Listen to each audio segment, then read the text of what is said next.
আজি মহাসপ্তমী প্ৰাণৰ শিল্পী জুবিন গাৰ্গৰ মৃত্যুত চৌদিশে শোকস্তব্ধ পূজাসমূহ।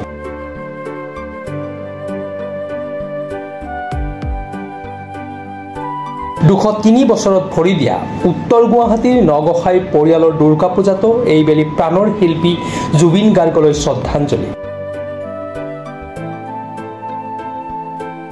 বৈদিক নীতি নিয়মেৰে 1823 চনৰ পৰা দুৰ্গা পূজাখন মান সেনাৰ আক্ৰমণত পলাই আহি পৰিয়ালটোৱে উত্তৰ গুৱাহাটীত নিগাজিকৈ বাস কৰাৰে পৰা পালন কৰি আহিছে।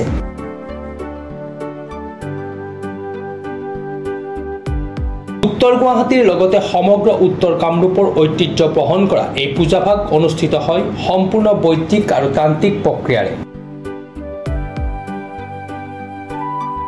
স্বৰ্গদেউ লক্ষীকান্ত সিংহৰ দীক্ষাগুৰু ৰমানন্দ পুষ্পাচাৰ্যৰ সৰুজনা পুত্ৰ গংগেশ্বৰৰ পৰিয়ালটো মানৰ তৃতীয় আক্ৰমণৰ বলি হৈ পৰৱৰ্তী সময়ত উত্তৰ গুৱাহাটীলৈ স্থানান্তৰিত হৈ এই পূজা অনুষ্ঠিত কৰি আহিছে।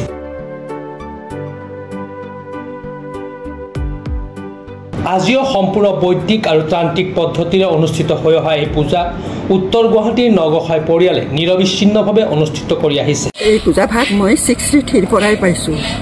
তেতিয়া মোৰ শহুৰহঁতে চলাই আছিল বা দেৱৰহঁতে চলাই আছে। এতিয়া তেখেতসকল নোহোৱাৰ পৰা তেখেতসকলৰ ল'ৰাবোৰে চলাই আছে। পূজা ভাগ 1823 চনৰ পৰা নিয়াৰিকৈ এই নগসাই দুৰ্গা পূজা ইয়াতে সম্পন্ন হৈ আহিছে আৰু এইবাৰো আমি যেহেতু প্ৰাণৰ শিল্পী জুবিন গাৰ্গৰ বিয়োগ হৈছে, তেখেতৰ স্মৃতিত আমি কেৱল মাত্ৰ যিখিনি বৈদিক পদ্ধতি আছে, তান্ত্ৰিক পদ্ধতি আছে, সেই পদ্ধতিতে আমি পূজাখিনি সম্পন্ন কৰিম।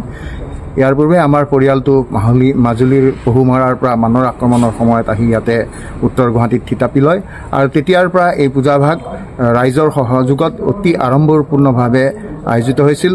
1880 চনত যেতিয়া সমগ্ৰ ভাৰততে বলিবিধান বিধিৰ বিৰুদ্ধে এক জাগৰণ আহিছিল, সেই সময়ত আমাৰ মানুহখিনিও এটা সিদ্ধান্ত লৈ বলিবিধান পৰিহাৰ কৰে আৰু 1901 চনত নবীন চন্দ্ৰ ঘোষ তেখেতক কলিকতাৰ পৰা আনি মূৰ্তি বনাই মূৰ্তি পূজা ইয়াত আৰম্ভ কৰা হয় আৰু পৰৱৰ্তী সময়ত প্ৰয়াত ৰমেশ কোট অসমৰ প্ৰসিদ্ধ শিল্পী, তেখেতে এই মূৰ্তি বনাই পূজাভাগ কৰাত যথেষ্ট সহায় কৰিলে আৰু ইয়াতে ৰাইজে 1976 চনলৈ একেলগে কৰি আছিল। বৰ্তমান তেওঁলোকে ভাঙি গৈছে আৰু আমি আমাৰ পৰিয়ালটোৱে নিজাৰ ক্ষমতাৰে এই পূজাভাগ এতিয়াও চলাই লৈ গৈ আছো। নিউজ ডেস্ক ৰিপৰ্ট, প্ৰাতঃ টাইম ডিজিটেল। অসমৰ নপুৰণি কবি সাহিত্যিকৰ বাবে সুখবৰ। প্ৰভাতী অসম সংবাদ গোষ্ঠীৰ দ্বাৰা পৰিচালিত সাপ্তাহিক কবচে আয়োজন কৰিছে এখন কাব্যগ্ৰন্থৰ প্ৰতিযোগিতা। সগৌৰৱেৰে 30টা বৰ্ষত খোজ থোৱা অসমীয়া সাপ্তাহিক কবচ কাকতখনৰ উদ্যোগত কাব্যগ্ৰন্থ প্ৰতিযোগিতাৰ আয়োজন কৰা হৈছে। 2022 চনৰ পৰা বৰ্তমানলৈ প্ৰকাশিত অসমীয়া কাব্যগ্ৰন্থ দুকপিৰ লগতে লেখকৰ সম্পূৰ্ণ নাম ঠিকনা সখীয়াকৈ লিখি অহা 30টা মেম্বৰৰ ভিতৰত তলত দিয়া ঠিকনাত ডাকযোগে পঠাব পাৰিব। আমাৰ ঠিকনা সাপ্তাহিক কবচ, প্ৰভাতী অসম সংবাদ গোষ্ঠী, বিজয়নগৰ ডাকঘৰৰ সমীপত, কলিতা মাৰ্কেট, 3য় মহলা, জিলা কামৰূপ অসম 781122। মোবাইল নম্বৰ হৈছে 9435114666 অথবা 6003971898 অথবা 9864084600 অথবা কাৰ্যালয়ত হাতে হাতে জমা দিব পাৰিব।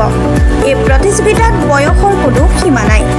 অহা জানুৱাৰী মাহত ফলাফল ঘোষণা কৰাৰ লগতে বঁটাসমূহ বিতৰণ কৰা হ'ব। সকলো প্ৰতিযোগীকে মানপত্ৰ প্ৰদান কৰা হ'ব।